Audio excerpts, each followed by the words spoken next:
Assalamualaikum warahmatullahi wabarakatuh. Khairukum man ta'allama al-Qur'ana wa 'allamah.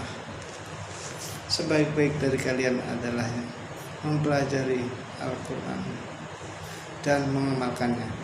Pemirsa, kita ketemu lagi dengan kajian kita yang melanjutkan acara sebelumnya ini, yaitu dengan mengutamakan tema koreksi total bacaan Al-Quran dengan tajwid, dibaca secara tartil dan pelan-pelan.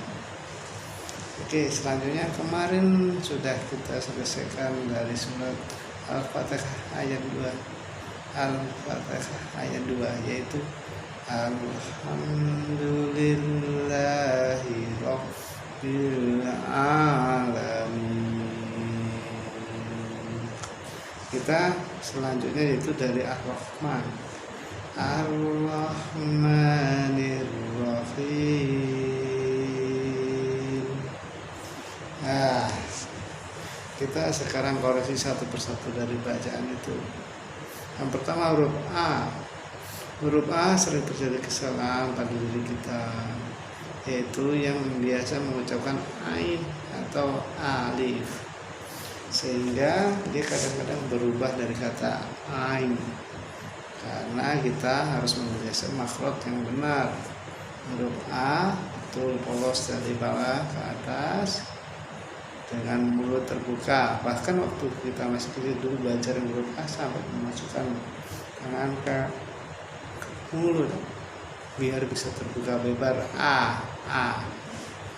Jadi Ar-Rahman, jangan Ar-Rahman, nanti ada kesalahan di huruf A. Yang selanjutnya di Ro. Ro itu berdiri bebas seperti bacaan Ro biasa, tidak ada huruf hukum Ro tarkim atau tarkik, Ro tebal atau tipis, karena ini kalau tarkim itu harus ada disukun dulu, sedang ini hidup berdiri sendiri, makanya Ro seperti biasa, Ro atau Ru dibaca tebal, sedang Ri dibaca tipis, itu berdiri sendiri, tidak ada pengaruh dengan huruf sebelumnya fathah atau kasroh. Jadi dibaca Ar-Rahman. Nah, pengalaman dari teman kita dulu yang susah mengucapkan huruf Ro, pengalaman dari teman kami, dia menghafal Al-Quran juga, bacaan sudah bagus tapi mengucapkan Ro setengah mati karena masih dalam masa belajar. Dia kepingin sekali mengucapkan Ro, sehingga dia frustasi dan akhirnya belajar terus sampai hampir setiap malam melatih huruf Ro. Ro ini lidah ke atas, ini lidah, Ro ini gigi atas, Ro di atas, Ro digetarkan ya, Ro seperti ini, Ro. Kalau huruf tipisnya Ro-nya itu lidahnya agak turun sedikit, Ri, dan mulut agak meringis, Ri. Jadi di sini Ro biasa. Ar-Rahman. Ingat huruf H harus tipis. Semakin tipis semakin khusyuk dan semakin enak didengar.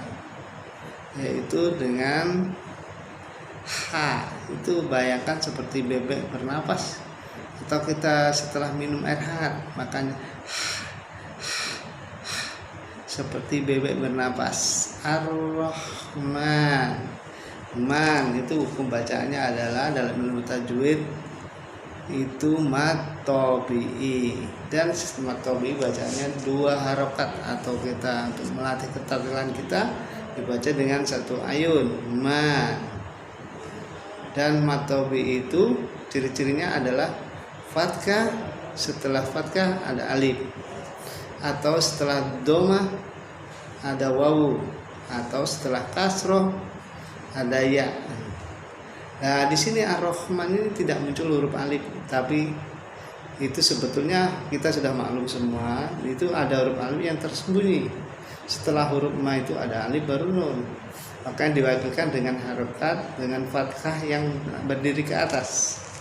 Jadi kita semua untuk mengerti dalam hal ini, Ar-Rahmanir-Rahim.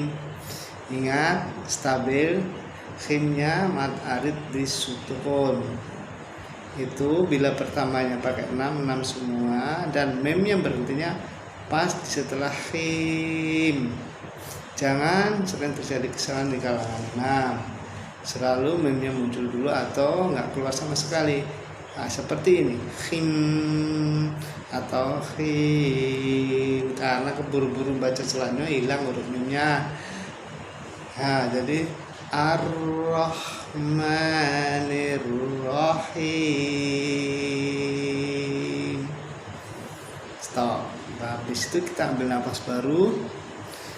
Maliki yaumiddin. Ya, kita langkah selanjutnya untuk mengkoreksi kata-kata Maliki yaumiddin. Ma apa? Adalah mad tabi'i. Dibaca 2 harokat. Dan cara membacanya itu harus tartil terus. Yang satu pun tetap satu terus. Jadi tidak ada terlempar, keserimpet, kecepatan atau kelembatan sehingga nggak ada hitungan 1 harokat.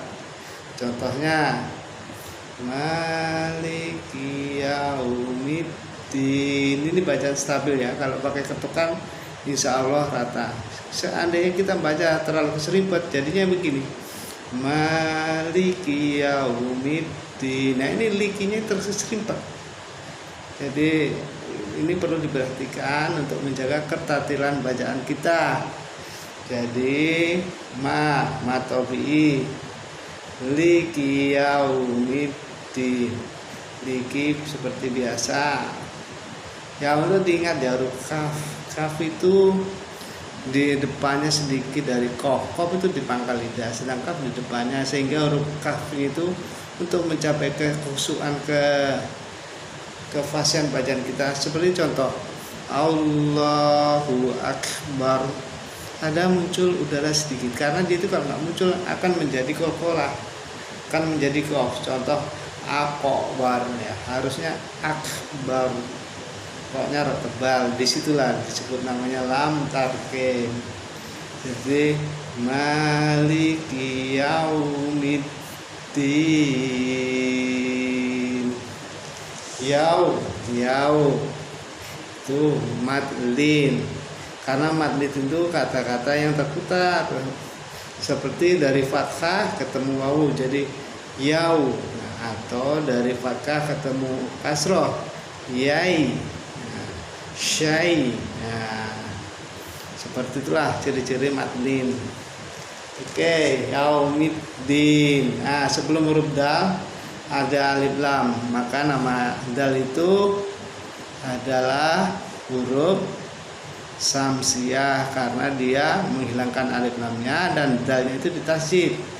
Maliki yaumiddin. Ingat, mad ada disukun di akhir itu mad tabi'i yang disukunkan. Dan ingat, ini sering terjadi kesalahan di huruf nun, sering hilang. Bagi mereka yang baca cepat-cepat, ini nunnya langsung hilang karena keburu-buru ke iya. Oke. Setelah Maliki yaumiddin,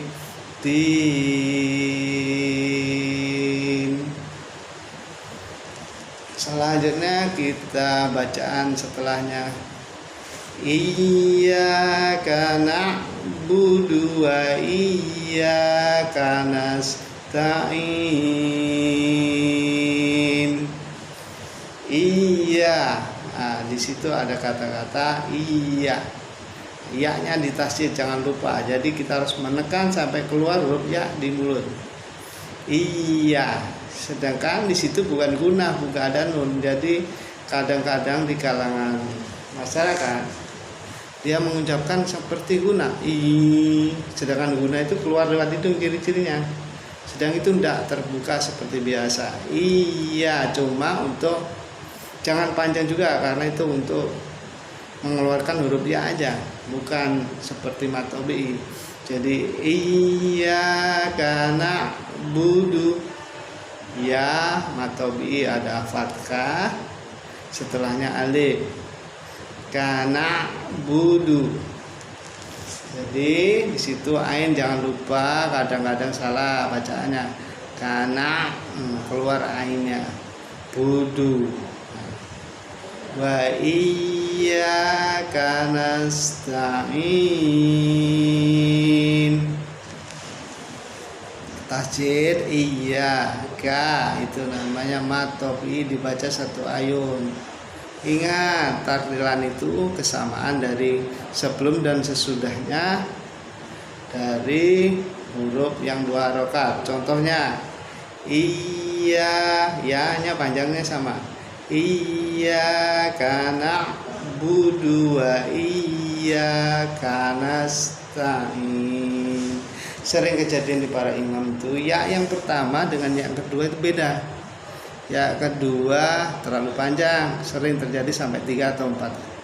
Jadi bacaannya atau 2,5, jadi kurang tartil. Dan ini sering terjadi, sering sekali.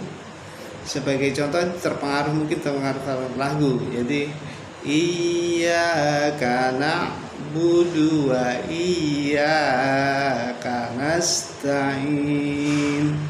Ya, bisa dipahami, bisa didengarkan, memang beda jauh. Ya kedua dengan ya pertama. Jadi yang terakhir ain, banyak terjadi kesalahan di masyarakat, kadang mengucapkan ainnya dengan ngin, kanasta'in, atau dengan alif, kanasta'in. Ingat, berusaha untuk menggusukkan bacaan kita, memfasihkan. Jadi yang terakhir mad arid disukun, in 4, belakangnya nun. Ingat, nun jangan dilupakan. Ya demikianlah kajian kali ini, mudah-mudahan bermanfaat dan diridhoi Allah dan menjadikan amalan jariah bagi kita. Sekian, jangan lupa like dan subscribe-nya. Kami mengucapkan apabila ada kesalahan dari kami, mohon maaf lahir dan batin, dan mudah-mudahan Allah selalu meridhai amalan kita. Wassalamualaikum warahmatullahi wabarakatuh.